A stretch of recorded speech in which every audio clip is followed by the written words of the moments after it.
রাজনৈতিক জমিদারিত্ব এটা নতুন কিছু না। ব্রিটিশ আমল থেকে শুরু করে যখন থেকে সূর্যাস্ত আইন ছিল তখন থেকে এটা চালু ছিল। যেটা দাদাকে স্বীকার করতেই হবে। এখন হঠাৎ করে বাণী ছাড়লে তো বাণী হবে। আমার কথা হলো যে এই যে অবিশ্বাস, এই যে আপনার আজকে শুরুটায় অবিশ্বাস যেটা ছিল, অবিশ্বাসের এই যে নির্বাচনকে সামনে রেখে শত্রু মিত্র বা খেলা চলছে, অবিশ্বাসের খেলা চলছে, এই ঘূর্ণি থেকে বের হয়ে আসতে হলে কিন্তু আস্থার রাজনীতি চালু করতে হবে। এই আস্থার রাজনীতি অনেক সময় আমরা অনেক কিছু দেখি। আমার ছেলেটা দুষ্ট, চরমভাবে দুষ্ট, আমি যদি ওকে শুনিয়ে সারাক্ষণ বলি ও ভীষণ দুষ্ট, ও কিন্তু আরও ওটাকে এস্টাবলিশ করবে, আরও হবে।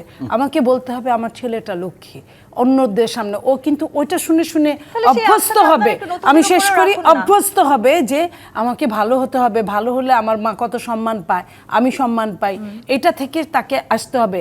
এই রাজনীতির ঘূর্ণায়মান অবস্থাটা একদিনে তৈরি করে না।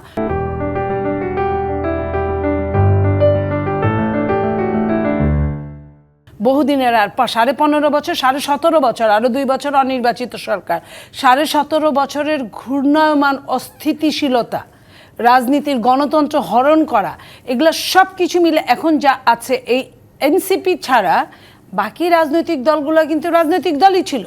তো রাজনৈতিক দলরা কিন্তু এগুলা দেখে দেখে অভ্যস্ত, তাদের মজ্জাগত হয়ে গেছে। মজ্জাগত থেকে বের করার জন্য সরকার প্রধানের কিছু বুলেটিন দেওয়া উচিত ছিল, সেই বুলেটিন মতো চলতে পারতো। সরকার প্রধান খালি ব্যবসাটাই দেখেছে, তার নিজের, অন্যের ব্যবসাটা দেখে নাই, রাজনীতির ব্যবসাটা উনি দেখে নাই। কেন দেখে নাই এটাই প্রশ্ন। উনি 1.5 বছর থাকলো, এখন তো 1.5 বছরেই পড়ে গেছে, 1.5 বছর থাকলো, সে 1.5 বছরে কি কোনখানটায় পজিটিভ আসছে যে পজিটিভে আগামী নির্বাচনকে সুগম করতে পারে, পথটাকে সুগম করার মতো কিছুই হয় নাই। আপনার মিনিমাম অস্ত্রগুলা, অবৈধ অস্ত্র বের হয় নাই, বৈধ অস্ত্র জমা হয় নাই, পুলিশের আপনার ট্রমাটাইজ পুলিশের অবস্থা ভালো হয় নাই, আপনার প্রশাসনিক চরমভাবে দুর্বলতা কোনো সিস্টেমে আসে নাই। আপনি যে বলছেন, তাহলে এই যে অবস্থাটা এখন পর্যন্ত বিশ্বাসের খেলা, এটা কোথায় গিয়ে দাঁড়াবে?